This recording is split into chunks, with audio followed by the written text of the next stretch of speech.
Unleash your ancient companion. Plenty of animals can be trained, even wild animals. This is something most would disagree with. But the word trained is often thought to be associated with the idea of being trained to do what we want. For example, I've seen plenty of trained deer in the wild.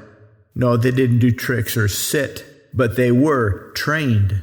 Only nobody trained them. They learned. What did they learn? That humans are a source of free food. My buddies and I had spent a day hiking.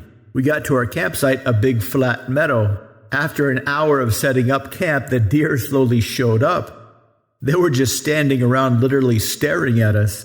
They'd been fed enough by people so that they learned that if you show up next to a human, you'd get free food. On the other hand, I've seen plenty of deer way up in the Sierras where few people go. So not nearly enough people feed the deer to train them. When you see a deer up there, you freeze. One quick move and they'll bolt. Now, you couldn't really train a wild animal enough to make it a pet, but most animals do have learning capability. They do something, they get a good result, and they remember that. Sort of.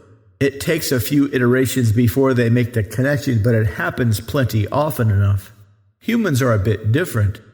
We have language and memories. Sure, we can be subconsciously trained. Most of the time we call this picking up bad habits.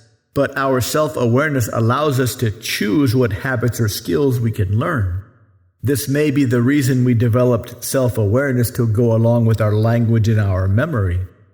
We can learn from other people even if we don't see what they did. They do something, show us the results, and tell us how they got those results. Those words go into our brains. We now know how to teach ourselves how to do what they did so we can get what they got. But we can do even better. Somebody can literally make up a story. And even though we know that story is made up, that will motivate us to get close.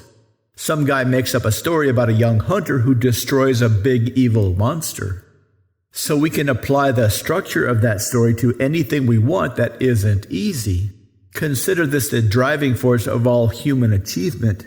People dreaming about doing things nobody has ever done before, to get the massive rewards nobody has ever gotten before, in a way that nobody has ever experienced before. This ambition-dreaming mind is your greatest asset. Wake it up, strengthen it, and leverage it, and follow this to greatness. To get started, visit mindpersuasion.com/ambition-generator.